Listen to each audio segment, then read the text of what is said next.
오늘 이 말씀을 본문으로 해서 하나님을 본받는 자가 되라 라는 말씀으로 라는 제목으로 말씀을 전합니다. 말씀을 들을 때 여러분 영안이 열리고 또 가슴이 뜨거워지는 되시기를 바랍니다.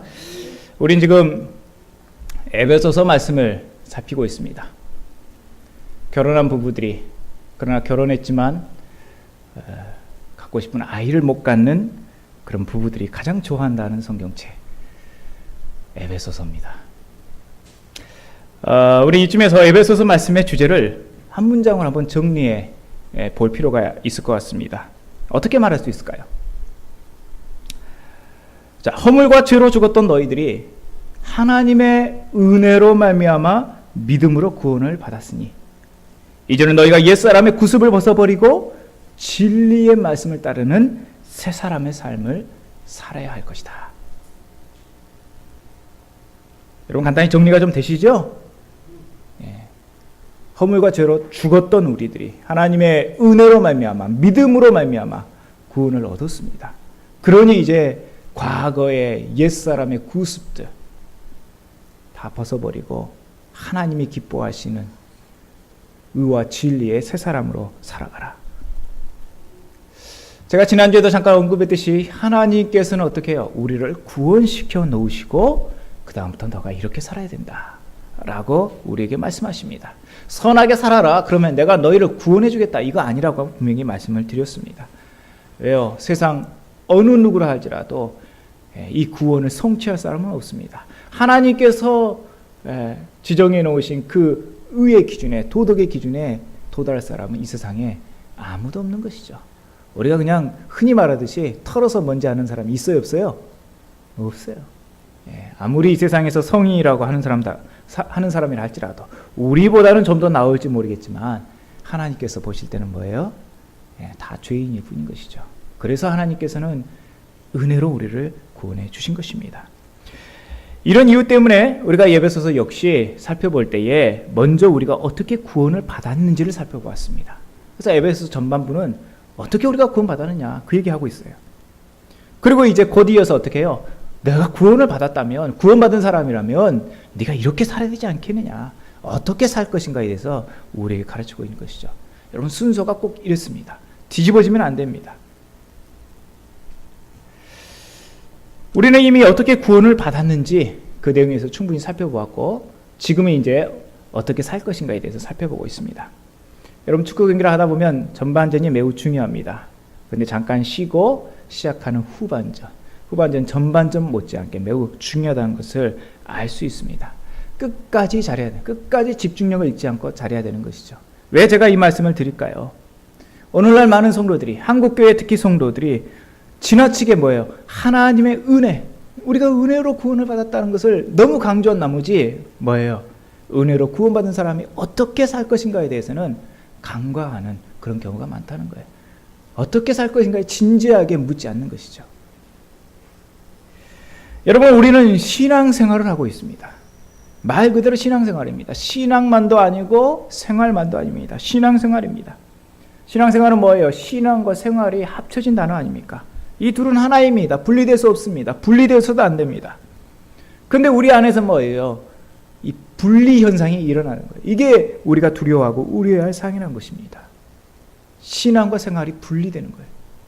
그러니까 세상에서 세상 사람들로부터 뭐예요? 기독교가 개독교라는 이런 소리를 들을 수밖에 없는 것입니다. 여러분 우리는 신앙생활입니다. 이 말에는 두 가지 의미가 있어요. 하나는 신앙은 생활, 곧 그 생활 자체라는 겁니다. 삶 자체가 신앙이라는 것입니다. 여러분이 교회를 떠날 때 교회에 신앙을 두고 오는 거 아닙니다. 그렇죠?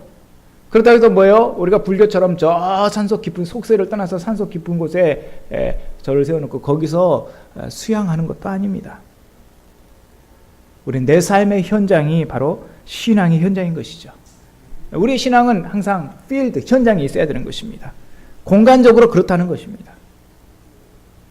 여기가 좁사오니 여기서 살겠습니다. 이 얘기가 아니라는 것입니다. 여러분 예수님이 한 번은 베드로, 야고보, 요한을 데리시고 높은 산에 올라가셨어요. 그곳에서 예수님께서 뭐예요? 천상의 모습으로 변화되지 않습니까? 예. 그 얼굴이 해같이 빛났고 옷이 빛과 같이 휘어졌어요. 동시에 뭡니까? 모세와 엘리야가 함께 예수님 옆에 섰습니다. 그 황홀한 여러분도 꿈속에서라도 그런 황홀한 장면 좀 보셨으면 좋겠죠. 네, 저도 그렇습니다.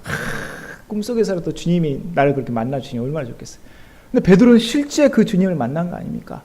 너무나도 황홀한 나머지 베드로가 중얼중얼 자기도 모르는 말을 했습니다. 어떤 말이에요? 주여, 우리가 여기 있는 것이 좋사오니 여기다가 초막셋을 짓겠습니다. 하나는 주님을 위해서, 하나는 모세를 위해서, 하나는 엘리야를 위해서 짓겠습니다.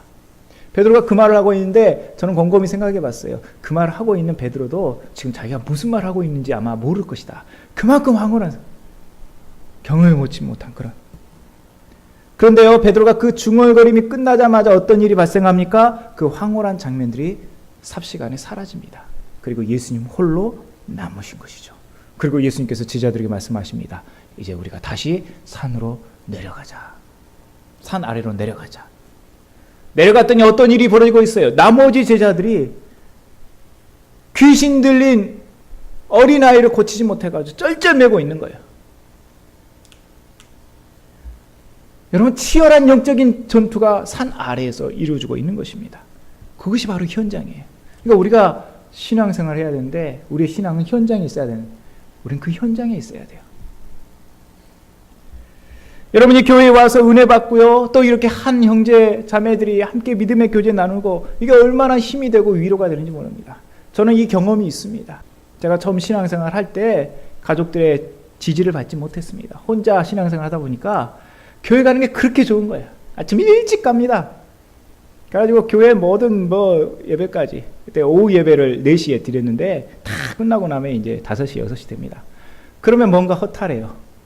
왜 허탈합니까? 남들은 다 이제 집에 간다고 다 가는데 집에 가고 싶은 마음이 별로 없는 거예요. 집에 가서도 그렇게 평안함이 없으니까. 그러니까 이제 자꾸 방황하고,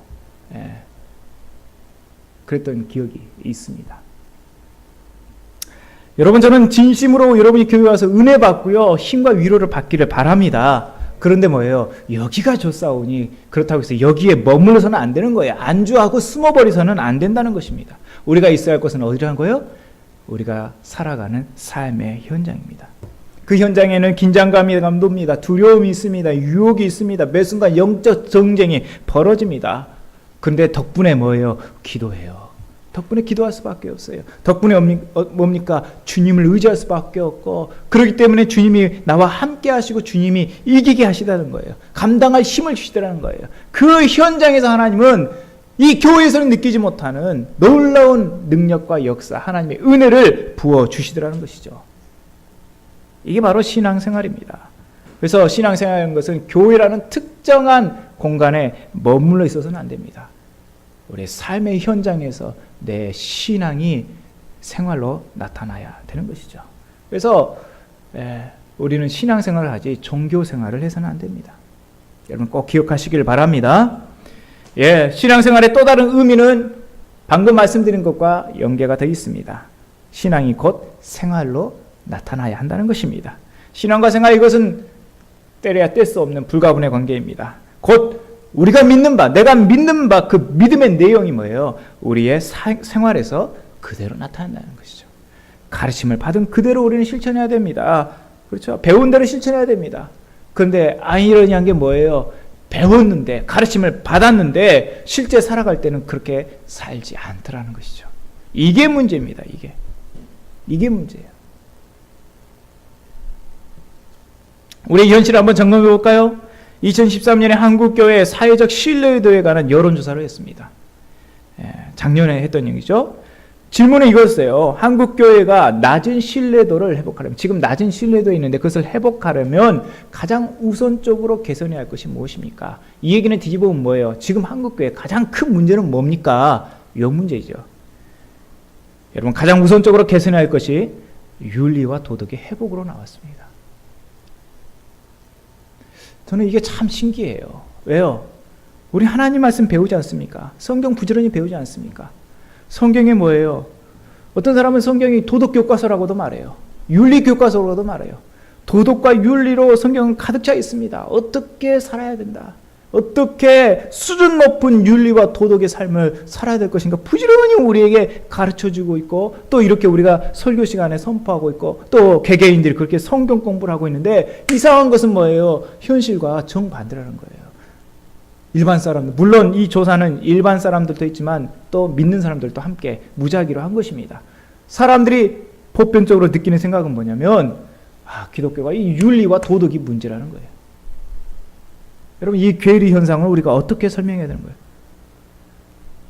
두 가지 중에 하나겠죠. 제대로 가르치지 못했거나, 아니면 제대로 가르침을 받았지만 제대로 실천하지 못했거나, 우리의 신앙생활에 뭔가 문제가 있다는 증거입니다. 우리가 심각하게 받아들여야 되는 것이죠.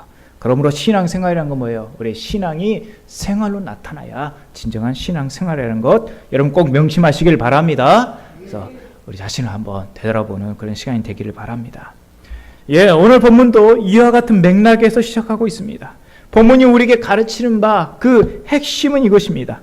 너희가 하나님의 자녀가 아니냐? 그러니 하나님을 본받는 자가 되어야지 세상을 본받아서야 되겠느냐? 지금 이 말씀을 하고 있는 거예요. 너무나도 지극히 상식적인 말씀 아닙니까? 여러분, 자식은 부모를 닮기 마련입니다. 그런데 여기에요, 자식을 둔 우리 부모님들의 좀 일반적인 오해가 있어요.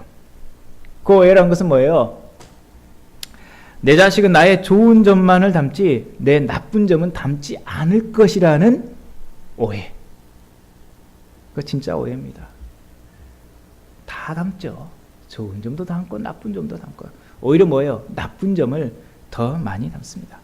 그러니까 내 자식들은 참 분별력 있게 나를 닮을 것이라는 그런 막연한 기대를 버리시기 바랍니다. 자식이 똑똑하고 예의 바르면 나 닮아서 그렇고, 뭐예요? 자식이 미련하고 또 예의 없으면 뭐예요? 당신 닮아서 그렇고, 우리가 이렇게 말하는데 그렇게 남 탓할 것이 아니란 것이죠. 그렇습니다. 누구 닮습니까? 다 나를 닮는 것이죠. 좋은 점도 나를 닮고 나쁜 점도 나를 닮고. 여러분, 자식은 부모의 거울이라는 말이 있습니다. 그대로 부모의 모습을 비추고 있는 것이죠. 근데 또 한편으로 보면요, 세상을 들었다 놨다 하는 그 위대한 위인이라 할지라도요, 가장 힘든 농사가 뭔지 아십니까? 자식 농사예요. 자식 농사, 내 마음대로 안 되라는 것이죠. 자식 키워보신 분도 아마 아실 겁니다. 내 마음대로 안 돼요. 저희 딸이 이제 2학년인데 저나 제 아내나 우리 딸 수학 공부 시키다가 다 그냥 넘어져 가겠어요. 도저히 안 되겠더라고. 못 가르치겠더라고. 그래서 수학은 선생님을 불러야 되겠다 해서 선생님을 부릅니다. 안 되더라고요. 여러분, 어떻게 해야 우리가 자식 농사를 잘 지을 수 있을까요? 이 쉽지 않는 자식 농사. 그 비결이 무엇일까요? 벤 후퍼라는 사람의 이야기를 하나 해드리겠습니다. 여러분, 후퍼는 미국 테네시주의 한 작은 마을에서 태어났습니다. 태어날 때부터 체구가 아주 작은 데다가 아버지가 누구인지도 모르는 사생아였어요. 그러니까 마을 사람들이 어떻게 해요? 자기의 자녀들에게 너는 후퍼하고는 놀지 마. 아이들도 후퍼를 다 싫어했습니다. 그래 후퍼는 혼자였고 또 불행한 어린 시절을 보냈습니다. 그렇게 12살이 되었습니다. 12살이 되었는데 마을 교회에 젊은 목사님 한 분이 부임했습니다. 후퍼는 그때까지 한 번도 교회를 나가본 적이 없었거든요. 그런데 들리는 소문에 그 젊은 목사님이 가는 곳마다 분위기가 달라진다는 거예요. 사람들이 위로를 받고 격려를 받는다는 그런 소문을 들었습니다. 그래서 후퍼도 자기도 그렇게 위로받고 격려받고 싶은 마음에 교회를 나가야 되겠다 생각하고 교회에 나가게 되었습니다. 그렇게 다니기 시작했는데 그래도 자기가 좀 부끄럽잖아요. 그러니까 어떻게 해요? 예배가 시작되면 몰래 슬그머니 들어와서 뒤에 앉아 있다가 예배가 다 끝나기 전에 몰래 쓱 이렇게 빠져나갔어요. 늘 그렇게 이제 교회에 왔다 갔다 했던 것이죠. 그러다가 어느 주일날, 그날따라 목사님의 설교가 너무 은혜스러운 거예요. 아주 그냥 감동에 젖어가지고 막 눈물 흘리면서 기도를 하고 있다가 예배가 끝난 것을 놓쳐버린 것입니다. 예배가 끝나니까 사람들이 이제 막 나가는 중에 자기가 눈을 뜨고 봤더니 사람들이 나가고 있는 거예요. 이제 어쩔 수 없지 않습니까? 그래서 사람들 틈에 섞여서 밖으로 나가려고 하는데 목사님과 딱 마주치게 되고 목사님과 악수를 나누게 된 것입니다. 목사님 후퍼를 딱 보더니 네가 누구 집 아들이냐 묻는 거예요. 어떻게 대답합니까? 너무 후퍼가 당황스러워. 그 모습을 보고 있는 사람들도 숨죽이고 목사님을 쳐다보고 있었습니다. 목사님이 생각하니까 뭔가 분위기가 이상했어요. 그래서 얼른 파악하고 당황하지 않고 환한 미소 지으시면서 후페에게 이렇게 말을 했습니다. 그래, 내가 말하지 않더라도 나는 내가 누구 아들인지 알겠다. 너는 내 아버지를 닮았기 때문에 금방 알 수 있어. 너는 하나님의 아들이야. 그러니 하나님의 아름답고 훌륭한 사람이 되어야 한다. 알겠지? 이렇게 말을 해준 거예요. 그렇게 해서 세월이 흘렀습니다. 시간이 흘렀습니다. 이 소년이 나중에 커서 테네시주의 주지사가 되었습니다. 주지사가 되어서 취임 연설을 할 때 이렇게 말을 했습니다. 그때 그 목사님으로부터 내가 하나님의 아들이라는 말을 듣던 그날이 바로 테네시주의 주지사가 태어난 날입니다. 그 순간 이 후포 삶의 변화가 찾아왔다는 것이죠. 여러분, 육신의 부모 없더라도 하나님께서 우리의 부모가 되어주시면 하나님이 우리 삶에 인도해 주신다라는 그런 말씀인 것이죠. 여러분, 자식 농사 짓는 법 이제 좀 아셨기를 바랍니다. 아무리 불우한 어린 시절을 보냈다 할지라도 그 마음 중심에 하나님의 고귀한 형상대로 지음받았다라는, 나는 하나님의 아들이고 하나님의 자녀라는 그런 분명한 생각만 주어진다면 그 아이는 반드시 옳고 바른 길로 가서 훌륭한 사람이 될 줄로 믿습니다. 하여튼 우리 자녀들에게 그걸 심겨줘야 돼요. 그걸 심겨줘야 돼요. 여러분, 그 사실을 어디서 가르쳐 줍니까? 너는 하나님의 고귀한 형상이야. 너는 하나님의 자녀야. 어디서 가르쳐 줘요? 성경 아닙니까? 교회에서 가르치지 않습니까? 성경 안에 답이 다 있는 것입니다. 여러분, 그것을 알란가 몰라. 잘 아시고 그렇게 자녀들 신앙교육 잘 시키시길 바랍니다. 오늘 본문 1, 2절을 한번 같이 읽어보겠습니다. 1, 2절 시작. 그러므로 사랑을 받는 자녀같이 너희는 하나님을 본받는 자가 되고 그리스도께서 너희를 사랑하신 것 같이 너희도 사랑 가운데 행하라. 그는 우리를 위하여 자신을 버리사 향기로운 제물과 희생 제물로 하나님께 드리셨느니라. 아멘. 여러분, 1절에 보니까 자녀가 사랑을 받는다 그랬습니다. 누구의 사랑을 받는 것일까요? 하나님의 사랑을 받는 것입니다. 그래서 이 말씀을 좀 더 1절을 이해하기 쉽게 풀어보면 하나님의 사랑을 받는 자녀답게 하나님을 본받는 자가 되라 라고 말씀하는 것이죠. 그렇습니다. 하나님의 자녀된 우리들은 이미 하나님의 사랑을 받았고 지금 하나님의 사랑을 받고 있습니다. 여러분, 우리가 어떤 하나님의 사랑을 받은 것일까요? 2절이 우리에게 그것을 말씀해 주고 있죠. 하나님의 사랑은 그리스도를 통해서 우리에게 나타나셨어요. 그리스도께서는 우리를 위해 자신을 버리시지 않았습니까? 우리를 구원하시기 위해 스스로 향기로운 제물과 희생 제물이 되셨지 않습니까? 그렇게 해서 아버지 하나님, 그분을 흡족해 만드셨고 그렇게 함으로 우리의 죄가 용서를 받은 것입니다.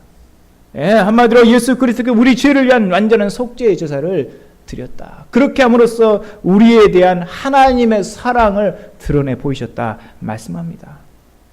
그러므로 우리도 하나님을 본받아야 되는 것이죠.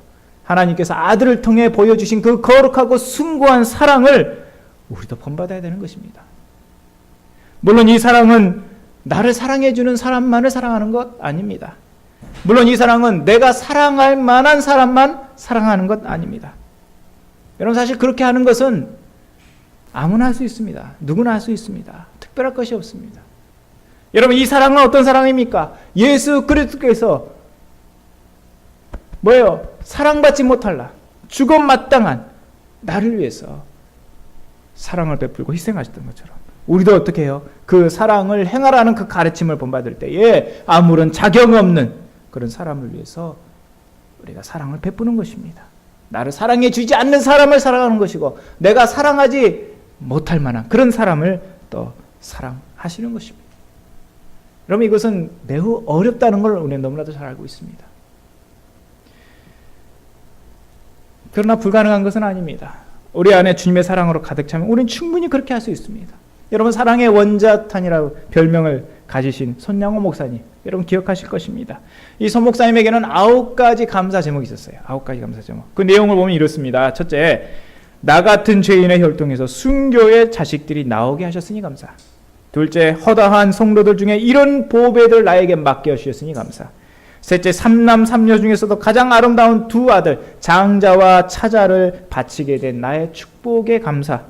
넷째, 한 아들의 순교도 귀한데 하물며 두 아들의 순교리요 감사.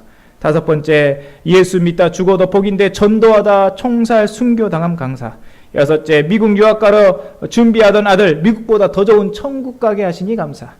일곱째, 두 아들 총살한 원수를 회개시켜 아들 삼고자 하는 마음 주셔서 감사.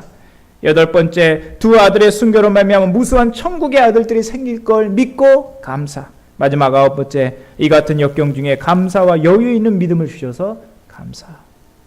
여러분, 손양호 목사님 귀한 아들 두 아들이 있었습니다. 공산당에 의해서 어떻게 해요? 두 아들이 죽임을 당했어요. 우리 옛날에 공산당들이 와서 어떻게 해요? 예수 믿는 사람들 많이 죽였지 않습니까?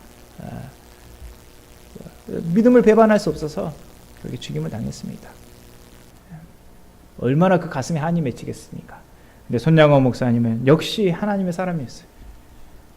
용서할 뿐만 아니라 뭐예요? 그 아들을 죽인 그 원수를 자기의 양자로 삼았어요. 그래서 사랑의 원자탄이다. 여러분, 원자탄 얼마나 한번 터지면 영향이 큽니까? 여러분, 그렇습니다. 우리 시대에 손 목사님과 같은 분이 있었을까?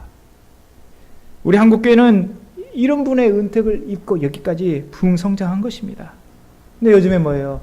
이런 분들을 점점 찾아보기가 어렵다는 게 참 안타까워요. 목회자인 저 자신도 자신있게 말할 수 없어서 부끄러워서 차마 말을 못하겠습니다.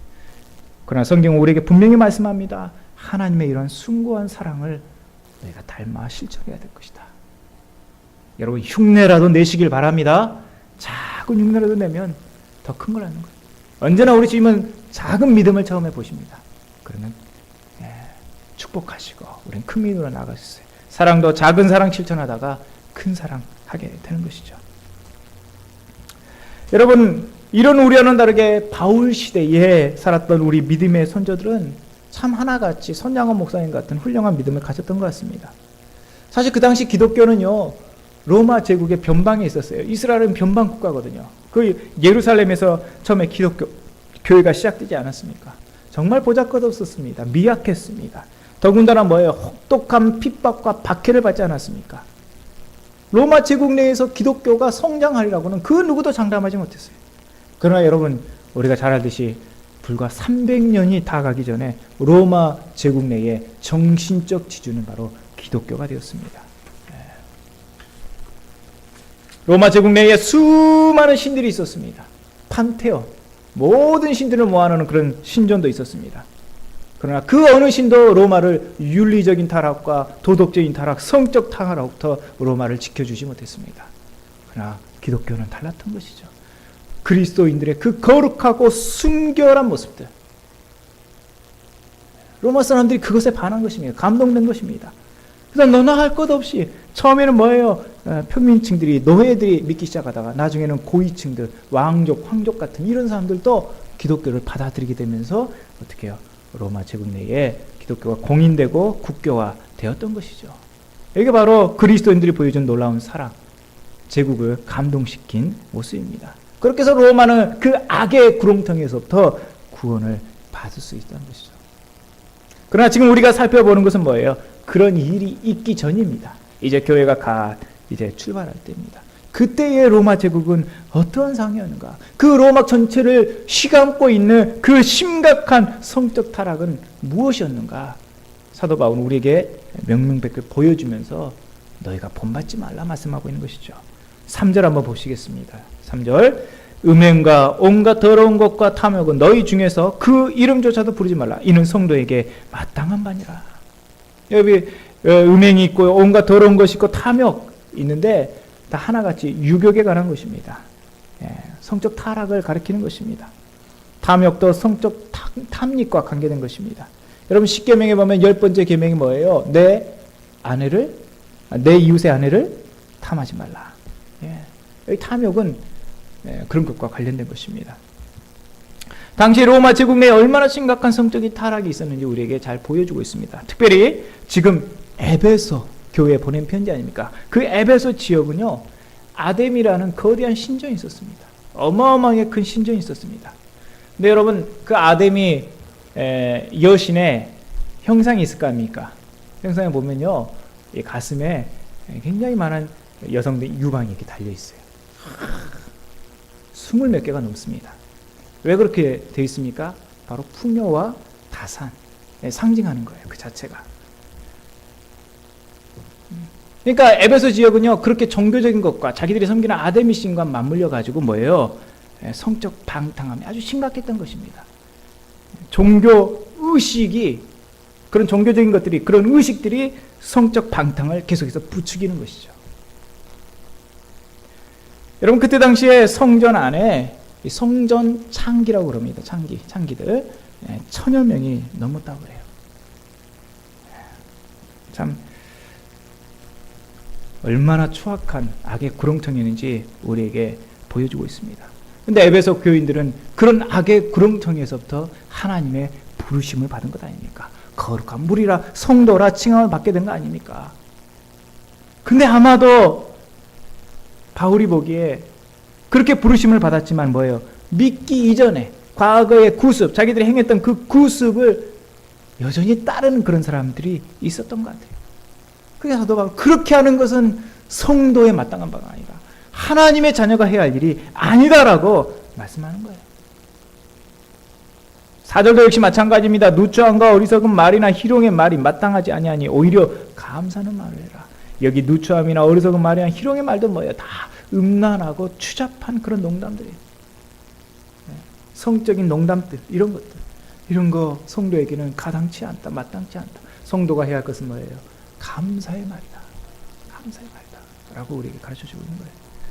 여러분, 우리 교회 안에는 그런 일이 없기를 바랍니다. 저도 이렇게 큰 교회에 있어 보니까 때때로요, 이렇게 가끔씩 아주 짓궂은 농담들 하시는 우리 분들이 계세요. 권사님들, 집사님들, 이런 분들이 막 하고. 근데 바람직하지 않습니다. 좋은 모습이 아닙니다. 세상을 본받을 것이 아닙니다. 우리는 지금까지 에베소 교회가 처한 주변 상황을 살펴보았고, 에베소 교회에 닥친 여러 가지 위기와 어려움들에서 살펴보았고, 사도 바울이 경고하고 권면하는 내용을 살펴보았습니다. 자, 이제 우리 주변을 한번 살펴보기 원합니다. 우리는 지금 어떤 세상에 살고 있는 것일까요? 우리는 얼마 전 제주지검장을 지낸 한 사람의 몰락을 살펴보았습니다. 여러분, 지검장 하면 차장급입니다. 굉장히 높은 직위입니다. 그가 그 자리까지 어떻게 올라갔을까 제가 한번 생각해 보니까 참 그 추락은 정말 한 맺힐 일이에요. 여러분, 어디 검사를 아무나 합니까? 그것도 검사장 아닙니까? 하늘의 별따기 아닙니까? 그 젊은 나이에 검사장까지 올라갔으니까 얼마나 승승장구하고 막 초고속 승진했어요. 근데 뭐예요? 일순간에 추락하고 말하는 것이죠. 여러분, 그 추락의 이유가 무엇인지 여러분 잘 알고 있죠? 성적 탐닉입니다. 중독입니다. 제가 보기엔 거의 노예 수준이에요. 자기 입으로도 치료받겠다라고 말하지 않습니까? 여러분, 제 아무리 막강한 권력과 높은 명성을 가진들 무슨 소용이 있습니까? 제 한 몸 추스리지 못하고 성적 방탕에 빠져버리면 끝인 것입니다. 그 대가를 혹독히 치르고 마는 것이죠. 저는 이게 비단 남의 일이 아닙니다. 우리 부끄러운 모습이지만은 가끔은 우리가 존경에 맞지 않는 목사님들 가운데서도 이런 일이 있으니까, 목사님들만 그런다니까 좀 그렇지만 종교 지도자들 가운데서 이런 일이 있으니까 안타까운 일입니다. 정말. 그렇게 젊은이들 가운데에 인기가 있으면서 그분 말씀을 사모해서 젊은이들이 막 구름대처럼 몰려들었는데 어떻게 그렇게 한순간에 되어버리는지. 여러분, 무슨 얘기입니까? 누구도 장담하지 말라는 것이죠. 여러분, 이런 것들은 우리 사회의 한 단면에 불과합니다. 얼마나 많은 사람들이 성의 노예로 살아가고 있는지 모릅니다. 영국 BBC 방송에서 2010년에 35개국을 상대로 해서 7개 항목에 대해서 조사를 했어요. 그 항목이 뭐냐면 죄를 많이 짓는 국가 순위예요. 7개 항목 정해놓고 죄를 많이 짓는 국가 순위 1위부터 35위까지. 우리나라가 아쉽게도 8위를 했습니다. 아쉽죠? 1위를 못한 게 아쉽습니다. 그런데 1위를 한 게 있어요. 자랑스럽게 1위를 한 게 뭐였냐면 그 항목 중에 하나인 러스트, 정욕이라는 건 정욕.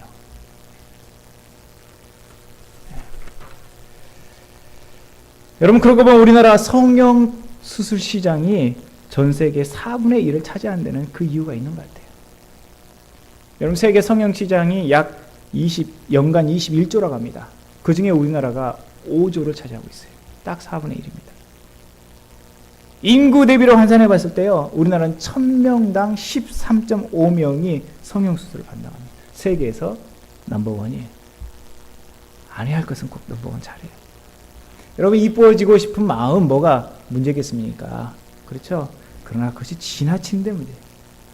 문제는 뭡니까? 그런 것들이 성적 타락과 삐뚤어진 어떤 육적인 욕심으로 치닫는데 문제라는 것입니다.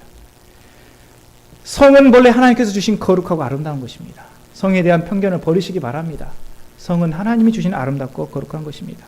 그런데 하나님께서는 동시에 결혼이라는 제도를 주셨습니다. 그렇게 해서 성을 결혼의 틀 안에 가두어 두셨습니다. 그렇게 해야 안전하기 때문이죠. 왜 그렇습니까? 통제에서 벗어나 버리면 어떻게 돼요? 그 마치 곱비 풀린 망아지 마냥 이리 날뛰고 저리 날뛰고 통제 불가능해요. 결국 사람들을 파멸로 이끌고 말기 때문입니다. 여러분, 코피노라는 것을 아십니까? 들어보셨습니까? 코피노. 뭐 코피가 많이 난다 이런 말이 아니고 코리아, 우리나라 코와 필리핀 합성어입니다. 그러니까 한국인 아버지와 필리핀 어머니 사이에서 태어난 아이가 코피노예요. 좀 더 정확히 말하면 한국인 아버지로부터 버림받은 아이들입니다. 이 아이가 얼마나 되신지 아십니까? 놀라지 마십시오. 2만 명입니다. 2만 명. 2만 명이 필리핀 땅에 버림받고 살아가고 있는 거예요. 여러분, 국내에서는 성매매가 불법이다 보니까 해외까지 원정을 가요. 참, 그 원정 가서 부끄러운 짓을 하는 겁니다. 심지어 여러분, 필리핀은 영어권 국가 아닙니까? 영어 공부하러 간다 유학 가는 그 젊은 유학생들이 그런 일을 저지릅니다. 한순간에 유격에 못 이겨서 2만 명이 됩니다. 저는 이게 이제 앞으로 큰 사회적인 문제가 된다고 생각합니다. 여러분, 이런 일들은 사실은 빙산의 일각입니다. 태국에 여행 다녀오신 분들 보면은 자랑스럽게 성관광에 대해서 경험담을 올려놓은 것을 인터넷 통해 심심찮게 볼 수 있습니다. 뭐 어디가 좋다는 정보도 제공해주고요. 뭐 가이드들을 아예 노골적으로 이렇게 알선해 준다고 합니다. 이게 우리나라의 현실입니다. 경제적으로는 뭐예요? 선진국 진입의 문턱에까지 이르렀다고 하지만 아직도 우리나라는 가야 할 길이 뭔가. 이게 우리의 현 주소입니다. 바울이 살았던 그 당시 에베소 지역에 있었던 그 타락한 성적 문화와 지금 우리의 모습과 거반 다를 게 없다는 거예요. 먼 나라 딴 나라 이야기 아니에요. 이 성경 말씀이 먼 나라 딴 나라 이야기 아니고 바로 우리가 진지하게 받아들여야 우리들의 지금 이야기, 우리들에게 주시는 말씀이란 것이죠. 이 시대에 소돔과 고모라가 어디입니까? 이제 이런 성적 탐닉과 방종과 타락을 일삼는 자들 향한 하나님의 경고를 들으실 때가 됐습니다. 5절 말씀, 6절 말씀, 5절, 6절 한번 같이 읽겠습니다. 시작. 너희도 정녕 이것을 알거니와 음행하는 자라 더러운 자나 탐하는 자 곧 우상 숭배자는 다 그리스도와 하나님의 나라에서 기업을 얻지 못하리니 누구든지 헛된 말로 너희를 속이지 못하게 하라. 이로 말미암아 하나님의 진노가 불순종의 아들들에게 임하나니. 아멘. 여러분, 음행하는 자, 더러운 자, 탐하는 자, 우상 숭배자라고 말합니다. 이상하다. 우상 숭배자하고 어떤 관계가 있습니까? 제가 말씀드렸죠. 종교라는 이름으로 뭐예요? 성적 방탕을 부추기는 것이 에베소 지역이었습니다. 근데 여러분, 꼭 그렇지 않더라도 요즘은요, 이런 것들이 거의 종교 수준입니다. 중독 수준이고요. 거의 그것이 신입니다. 신.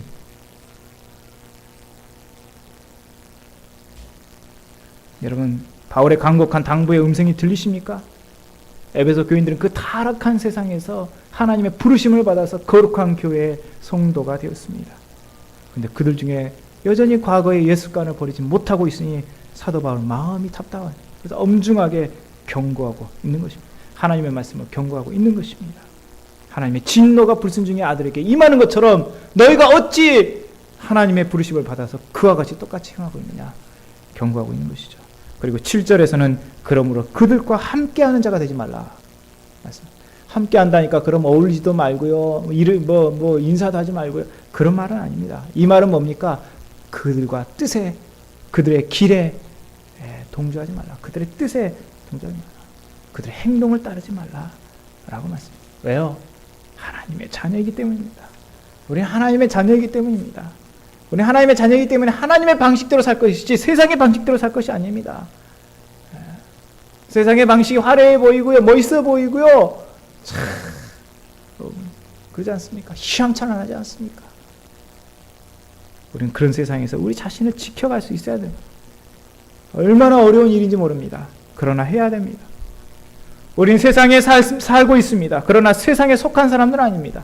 우리의 소속은 하나님의 나라입니다. 우리의 호적과 가족관계 증명서에서는 하나님의 자녀라고요 딱 찍혀 있어요. 고칠 수가 없는 것입니다. 그렇습니다. 우리는 하나님의 자녀이기 때문에 얼마나 영광스럽고 얼마나 감격스러운 일입니까? 그러나 동시에 뭐예요? 그 신분에 걸맞는 삶을 살아야 하는 것이죠. 세상과는 다른 삶을 살아야 하는 것입니다. 세상으로부터 왕따 당할 수도 있습니다. 비아냥거림을 받을 수도 있습니다. 희롱과 조롱 받을 수도 있습니다. 그러나 보십시오. 우리 주님도 그렇게 받으셨습니다. 다 참으셨습니다. 하물며 우리일까? 우리도 감당해야 하죠. 우리는 정신을 바짝 차려야 됩니다. 바울은 비슷한 이유로 고린도에 있는 성도들에게 보내는 편지에서 이렇게 말했습니다. 선줄로 생각하는 자는 넘어질까 조심하라. 오늘날 우리 가슴에 딱 새겨야 돼요. 선줄로 생각하는 자는 너무 조심해야 됩니다. 특별히 이런 어떤 성적인 부분에서 영적인 거장들도 다 무너져버린 이 시대 속에서 정말로 조심해야 됩니다. 얼마나 많은 여기 뉴스 좀 보려고요, 인터넷 딱 들어가기만 하면 막 옆에 줄기차게 막 입었는지 벗었는지 모르는 그런 여성들이 막 나 좀 클릭해 주세요. 막. 이런 시대에 우리 살고 있어요. 정말로 비상하게 우리가 기도하고 우리의 마음을 지켜갈 때인 줄로 믿습니다. 그 어느 시대보다도 사단의 유혹과 시험이 우리를 바짝 옥죄고 있습니다. 성은 하나님이 주신 거룩한 선물이지만 사탄은 그것을 악의 도구로 활용하여서 수많은 사람들을 지옥의 구렁텅이로 몰고 가고 있습니다. 그 가운데 우리는 우리 몸을 지켜서 우리 몸이 향락의 도구가 아닌 하나님의 거룩한 도구로 쓰임받기를 소망하며 살아갈 줄로 믿습니다. 이 시대에 우리 한국교회가 윤리와 도덕을 회복함으로 시대에 다시 한번 빛이 되어야 할 줄로 믿습니다. 우리가 누구를 본받으며 살아갈 것인가? 우리는 그 방향을 분명히 할 줄로 믿습니다. 하나님을 본받는 자가 되라. 자녀로서 아버지를 닮아서 거룩한 삶을 살아가기를 주님의 이름으로 축원합니다. 아멘. 우리 한번 기도하겠습니다. 누구도 이 부분에서는 어때요? 자신이 없습니다. 장담할 수 없습니다.